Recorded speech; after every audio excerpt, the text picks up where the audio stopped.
Okay, let's work through 8.5, which is rate of change. You already watched the video or listened to the class discussion so that you understand that rate of change is the same thing as slope. You have two worksheets to work on. The first one is the study guide and review, which kind of goes over and reviews things with you. And the next page is the practice. You need to do both of them, and you need to do all, because the more practice we get at this, the better we will be. So first of all, again, rate of change is just basically slope, but it has to do with the story involved. So what you're gonna do is you're gonna understand that it's still going to be found the same way as slope, which is the change in y over the change in x. So we're doing the same kind of thing. We'll pick two values, 2 points that we wanna pick, and then we'll use those 2 points to find the change in y over the change in x, okay? Then we're gonna be talking about what's called direct variation.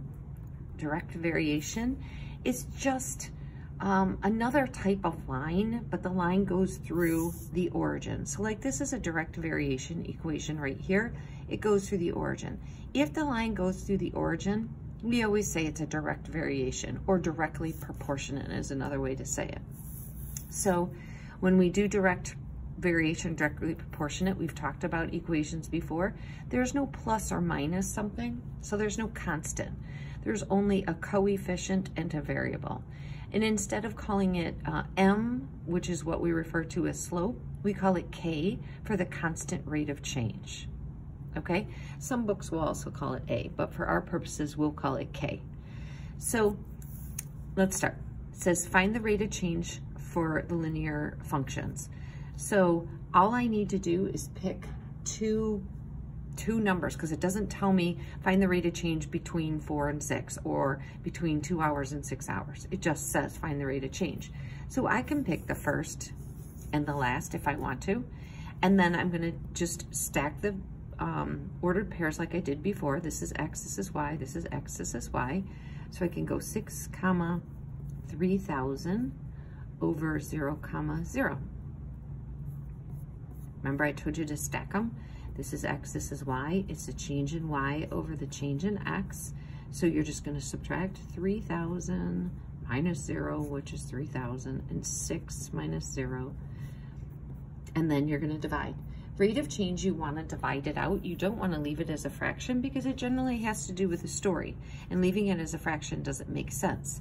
So when you do this problem and you get 500, you have a tag with it because it's 500 is talking about the time for distance flown. So increases at a rate of 500, okay, every 2 hours.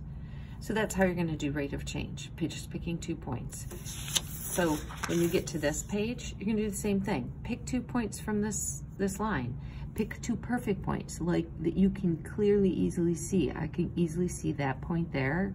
I can easily see all of these points, so I can pick any one of them. This looks like a really good one. 10 and 20. That's a good point right there because it's perfect. You can see where it is. This is also a good one. 15 and 10. Those are good. And same with this. Just pick 2 points. Do the change in y over the change in x. For all your direct variation, all you're going to do is set it up like this. Y is equal, or sorry, k, which is slope, is equal to the change in y over the change in x. Well, they gave you the change in y. It's -6 over the change in x, which is -2. And then you divide. 6 divided by 2, because 2 negatives make a positive, is 3. And you rewrite the equation. So you're doing 2 parts to each one of these. First, finding k by just dividing, and then rewriting the equation to be y equals kx. Okay? Good luck with that.